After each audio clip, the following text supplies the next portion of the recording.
श्री जयदेव गल्ला जी. Thank you, ma'am. I thank you for giving me this opportunity to speak on this piece of legislation, which has come before this House in the backdrop of the Punjab and Maharashtra Cooperative Bank scam, madam. The bill aims, as per the statement of objects and reasons, to improve cooperative banks' management and regulation, infuse professionalism, better governance, and sound banking practices so as to protect the interests of the depositors. So I welcome this bill. Madam, since my time at my disposal is very limited and I have no luxury to go into the cooperative movement, how cooperative banks came into existence, kinds of cooperative banks, their functioning, etc., I'll make just a few quick points for consideration of the Honorable Finance Minister.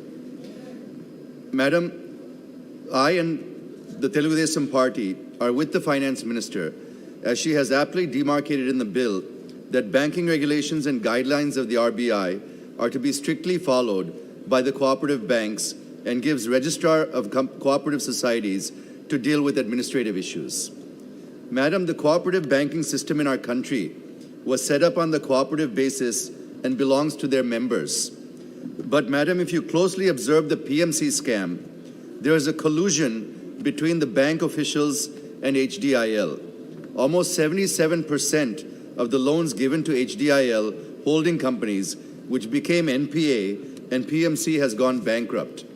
Here, the point I wish to highlight is, according to the RBI norms of exposure, the bank's exposure to a group of connected companies is capped at 25% and 15% for individual companies. But this was violated, and I did not find any such cap in this bill also, Madam.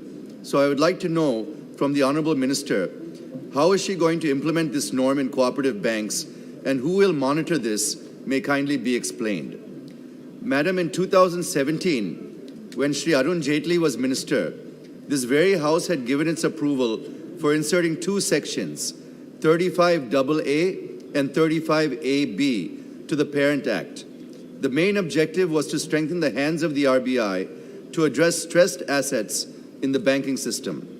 I am sure these two sections are also applicable to cooperative banks, but they are going to be prospective or retrospective is not very clear. I suggest making them applicable retrospectively to cover the PMC scam, which I think is the largest scam in the cooperative banking sector. Secondly, I wish to know the results of implementation of Section 35AA and 35AB in the last 3 years. The cooperative banks are still at the beginning of the cooperative movement.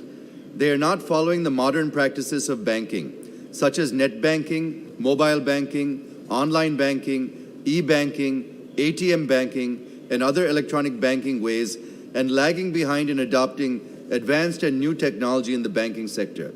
So, the Honourable Minister may kindly explain how is she going to address this. I suggest for the consideration of the Honourable Minister to provide a special grant for modernizing the cooperative banks in the country. With these observations, I support the bill. Thank you, Madam.